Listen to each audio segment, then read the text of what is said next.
Hey guys, welcome to Weekly Word. This is a devotion that is intended to help you better understand the Bible and to know how it applies to your life as young people. Today we're going to be taking a look at Isaiah 66 verses 1 and 2, and we're going to be answering the question, what kind of a person receives grace? Okay, what type of a person receives grace from God?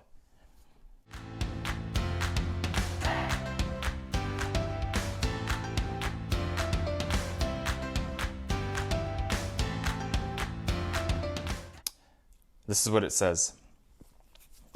Thus says the Lord, heaven is my throne, and the earth is my footstool. What is the house that you would build for me, and what is the place of my rest?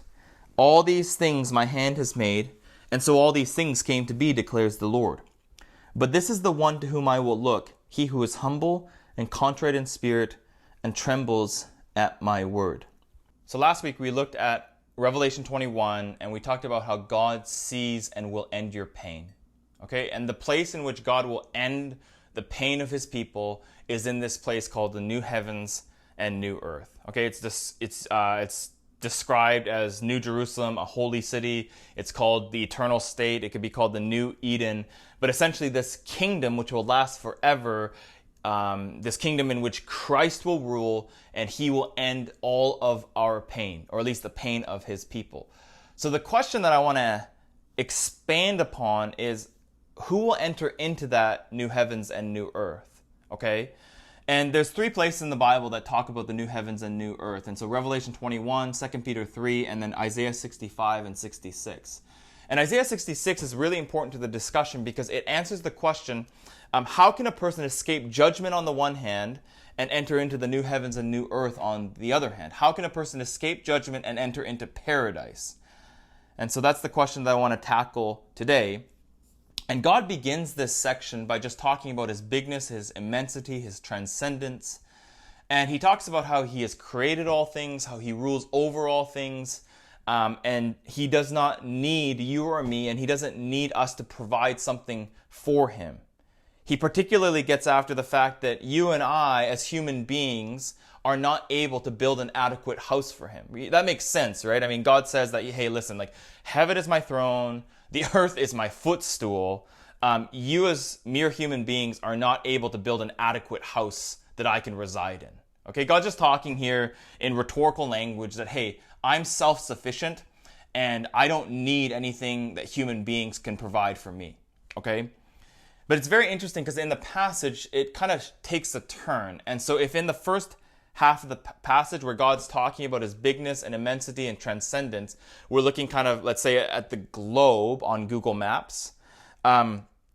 In the second half of the passage, it zooms in on a particular home, on a particular street, in a particular neighborhood, okay? And so the focus is very narrow in the second half of the passage, whereas in the first half of the passage, it's quite broad and expansive. And in the second half of this passage, God says that there is one particular kind of person that gets my attention, okay? He says, but this is the one to whom I will look. And we can translate this perhaps, this is the kind of person that I will show gracious favor towards. Okay? God says, I am big, I am immense, I am transcendent, I rule over all things. But there's one kind of person, there's one type of person to whom I will show gracious favor towards. Okay? So for the remainder of the time, I just want to talk about that. The kind of person who will experience and receive the grace of God. Okay? So this is what it says. This is the one to whom I will look, he who is humble. This word humble here, it's used in other places to refer to those who are materially or financially impoverished, i.e. to those who are poor. Perhaps you could think of a homeless person or a person who really struggles financially just because they cannot provide for themselves. And it came to take on this meaning in a spiritual sense. And that's what's being referred to here. The one who is humble, the one who sees himself not as spiritually rich, but as spiritually poor.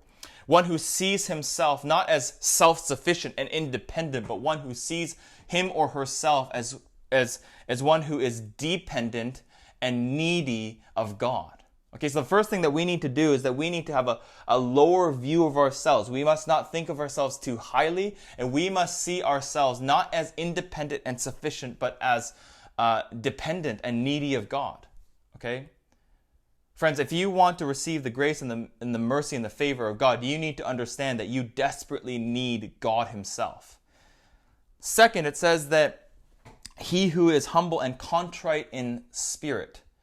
And so if humble refers to kind of material poverty, contrition or contriteness could refer to physical injury or, physical injury would be a good way to put it. And so we understand that there's something wrong with us deep inside. There's something wrong with our spirit. We might be physically healthy and physically well, but spiritually on the inside, there is something broken and something in need of repair. We understand that sin has wreaked havoc on us, and so we need, on the one hand, forgiveness, but we need, on the other hand, restoration from God. Okay? And as Christians, we understand that this comes through the gospel of Jesus. The gospel of Jesus, on the one hand, offers to us forgiveness, but on the other hand, it offers to us restoration and wholeness and repair that comes as a result of the grace of God. Okay? So we need to understand that we need God, and particularly we need to understand that we need God's salvation and his rescue. And then third, it says, the one who trembles at my word. There's probably a lot of different ways that I could take this, but the person who receives the grace and the mercy and the favor of God, on the one hand, understands that when he or she runs his or her own life, it just ends up in ruin. And so there's a desperation on the part of this person to say, hey, I don't want to run my life anymore. I don't want to call the ultimate shots of my life. I want God to do that for me. But there's also another sense in which we come to understand that the person in all the universe who deserves my allegiance and my devotion is God himself. And as we come to the New Testament, we understand furthermore that that is Christ.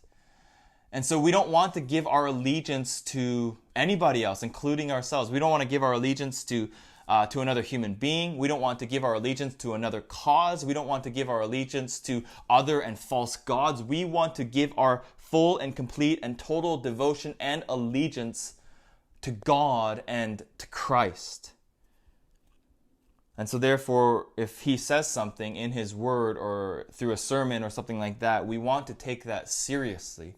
And we want to devote ourselves to it. Basically, we're saying, hey, God, I want you to call the shots in my life because I'll make a mess of my life. And also, I understand fully and completely that you, above anybody else in all the universe, deserves my devotion and my allegiance. And so I will bow down in worship and obedience to you, whatever you say. Okay? So this is, I think, very helpful for us. The person who will receive the grace and the mercy of God and therefore will escape the coming judgment and who will enter into the new heavens and new earth. This is the description that Isaiah 66 verse 2 gives. The one who understands his or her need for God himself, the one who understands the need for God's salvation and forgiveness in the gospel, and the one who understands his or her need for God to rule over his or her life, because otherwise he or she will make a great mess of it, and because God deserves that person's allegiance or devotion. Okay, does that make sense? We want to be humble, we want to be contrite, and we want to devote ourselves to his word. All right, so that's Isaiah 66. Just a reminder that there is a weekly Bible reading plan that comes with this, and so this week we'll be finishing up the book of Acts, and then we'll be diving into the book of Romans, and not quite finishing it, but at least starting the book of Romans. And as always, if you have comments or suggestions, or if you have a text or topic that you would like to see featured in a future episode of Weekly Word, feel free to leave that in the comments, and it might feature in the future. All right, guys, have a great week.